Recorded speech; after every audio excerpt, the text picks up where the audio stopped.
नमस्कार आप सभी को। हम BSCB स्टडी पॉइंट पर हम मनीष आप सभी का स्वागत करता हूं। आप सभी को अपने YouTube चैनल पर बहुत ही दिल से स्वागत करता हूं। बहुत दिन से हम वीडियो नहीं बना रहे थे, कुछ काम था इसलिए हम नहीं बना पा रहे थे। तो आज हमने सोचा कि अब वीडियो बनानी चाहिए, तो मैंने गुप्ता डायनेस्टी के बारे में कुछ इन्फॉर्मेशन लेकर आया हूँ और आप लोग को देखना चाहिए, समझना चाहिए इसके बारे में कि हम किस तरह से गुप्ता डायनेस्टी के बारे में जानेंगे। गुप्ता डायनेस्टी से बहुत सारे क्वेश्चन रहते हैं एग्ज़ाम में, तो आप लोग इस वीडियो को ज़रूर देखें और अपने दोस्तों के पास भी भेजने की कोशिश करें। शेयर करें, लाइक करें, कमेंट करें। जो इसमें खामियां हो उससे सुधारी जाएगी। ठीक है, चलिए हम आपको ले चलते हैं अपने इस क्लास में।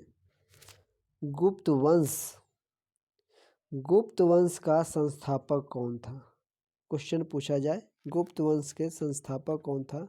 तो गुप्त वंश के संस्थापक श्रीगुप्त थे, जिन्होंने महाराज की उपाधि धारण की थी। ठीक, इसके बाद इनके पुत्र होते हैं घटोत्कच, जो गुप्त वंश का बागडोर संभालते हैं। फिर उसके बाद घटोत्कच का पुत्र होते हैं चंद्रगुप्त प्रथम, जिन्होंने गुप्ता डायनेस्टी की बागडोर संभालते हैं। चंद्रगुप्त प्रथम ने अपने साम्राज्य का विस्तार वैवाहिक रूप से करना चाहते थे, जैसे चंद्रगुप्त मौर्य के द्वारा किया गया था। ठीक उसी तरह चंद्रगुप्त ने अपना विवाह के माध्यम से अपने साम्राज्य को बढ़ाना चाहते थे।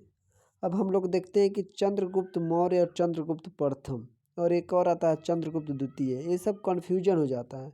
तो चंद्रगुप्त मौर्य वंश में आते हैं, जबकि चंद्रगुप्त प्रथम गुप्त वंश में ही आते हैं और चंद्रगुप्त द्वितीय गुप्त वंश में ही आते हैं। तो आगे हम लोग इसको पढ़ेंगे अभी। तो चंद्रगुप्त प्रथम ने लिच्छवी की राजकुमारी कुमार देवी से विवाह किया, और जैसे कि आपको बता रहे हैं कि इनका मेन मकसद क्या था कि शादी करके यानी विवाह करके अपने साम्राज्य को विस्तार करना। चंद्रगुप्त का उत्तराधिकारी उनके पुत्र समुद्रगुप्त थे, गद्दी पर बैठा। जब चंद्रगुप्त की मृत्यु हो गई तो उसके पुत्र समुद्रगुप्त गद्दी संभालता है। फिर समुद्रगुप्त गुप्त वंश का एक शक्तिशाली शासक था। इलाहाबाद स्तंभ शिलालेख में इनके शासनकाल का एक विस्तृत विवरण प्रदान किया जाता है। और हम आपसे एक पूछेंगे कि इलाहाबाद परिषद किसके द्वारा ये लिखी गई है? आप लोग बताएंगे कमेंट सेक्शन में। ठीक, अब आगे चलते हैं। समुद्रगुप्त दक्षिण भारत में आक्रमण कर रहे थे, इसलिए इनको नेपोलियन के उपाधि से भी जाना जाता है। और एक चीज़ आप लोग बताएंगे कि समुद्रगुप्त को नेपोलियन की उपाधि किसने दिया? तो ये एक यूरोपियन में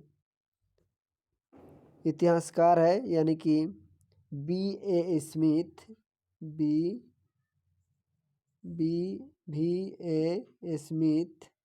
जिन्होंने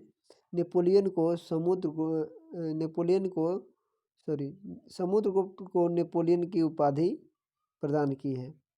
ठीक, आगे चलते हैं। गुप्त वंश का पहला शासक था जिन्होंने अश्वमेध युग करवाया था। अब पूछेगा कि समुद्रगुप्त गुप्त वंश का कौन ऐसा शासक था जिन्होंने अब अश्वमेध यज्ञ करवाया था? तो वो है समुद्रगुप्त। समुद्रगुप्त को भारत का नेपोलियन के रूप में जाना जाता है। और क्योंकि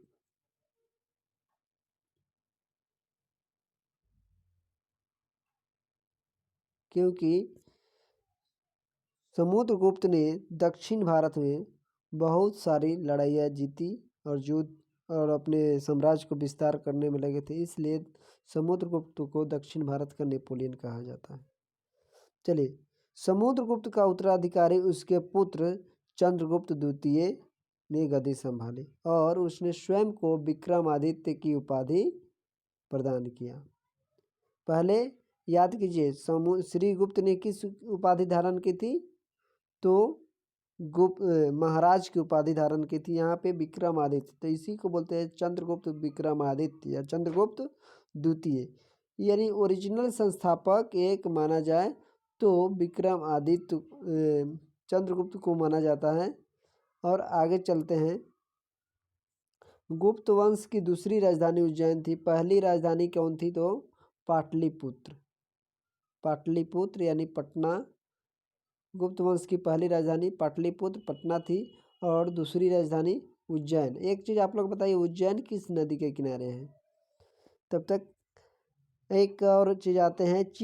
प्रसिद्ध चीनी यात्री फाहियान ने चंद्रगुप्त द्वितीय के शासनकाल में भारत का दौरा किया। तो एक चीज़ बताएं, भारत का दौरा करने वाले एक चंद्रगुप्त द्वितीय के शासनकाल में फाहियान था, जो मेन रूप से इसका बौद्ध ग्रंथों के बारे में जानकारी लेने के लिए, बौद्ध धर्म के बारे में जानकारी लेने के लिए ये आया हुआ था मेन रूप से। ठीक है, उसकी बता दें। गुप्त वंश की दूसरी राजधानी उज्जैन है, तो पहली पाटलिपुत्र, और उज्जैन क्षिप्रा नदी के किनारे स्थित है। ठीक, आगे चलते हैं। चंद्रगुप्त द्वितीय का काल गुप्त काल का स्वर्ण युग कहा जाता है। ऐसे भी स्वर्ण युग के रूप में गुप्त काल को जाना जाता है। लेकिन अगर मेनली रूप से पूछे कि गुप्त काल में भी किसको स्वर्ण काल के स्वर्ण युग के रूप में जाना जाता है, तो वह है चंद्रगुप्त द्वितीय। हम लोग बहुत जगह देखते हैं समुद्रगुप्त को बीना बजाते हुए देखा गया, इसलिए ऐसा प्रतीत होता है कि समुद्रगुप्त बीना से बहुत प्यार करते, यानी बीना बजाते थे। भारत में अधिकांश सोने और चांदी के सिक्के गुप्त काल में जारी किए गए थे। तो एक चीज़ बताइए, अधिकांश सिक्के सोने और चांदी के कहाँ? गुप्त काल में। तो सबसे पहले सोने के सिक्के किसने जारी किया था? आप लोग बताएंगे। सबसे पहले सोने के सिक्के कनिष्क के द्वारा जारी किया गया था। ठीक, कनिष्क के द्वारा। फिर एक और चीज़ हम देखते हैं कि गुप्त डायनेस्टी का जो राष्ट्रीय पक्षी थी वो गरुड़ था, और राष्ट्रीय जो लैंग्वेज था वो उसका अपने साम्राज्य का, तो वो संस्कृत था। ठीक, चंद्रगुप्त द्वितीय का पुत्र था कुमारगुप्त, जिसने चंद्रगुप्त द्वितीय की मृत्यु के बाद में गुप्त डायनेस्टी को संभाला। कुमारगुप्त ने नालंदा विश्वविद्यालय का नींव रखा था।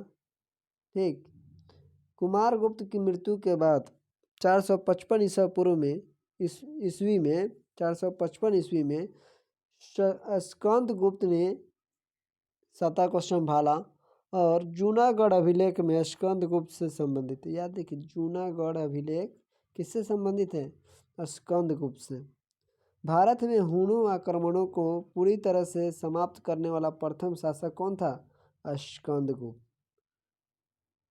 ठीक, चलिए, सती प्रथा का प्रथम उल्लेख भानुगुप्त के काल में मिलता है।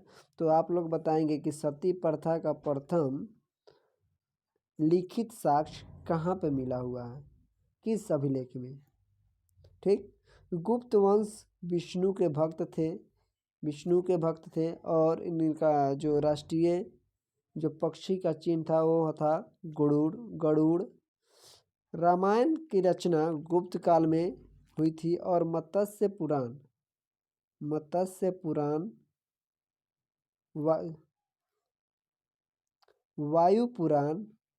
वायु पुराण की रचना गुप्त काल में हुआ था। और आप लोग को बता दें कि आरण्य अभिलेख में सती प्रथा पर लिखित साक्ष्य मिला हुआ है। ठीक, तो ये आज का क्लास रहा हम लोगों का। आप लोगों को कैसे क्लास लगा, कृपया इसके सुझाव सलाह ज़रूर दें और अपने दोस्तों के पास पहुंचा लाइक शेयर करें और कमेंट भी करें। धन्यवाद आप सभी को इतने समय देने के लिए। Thank you.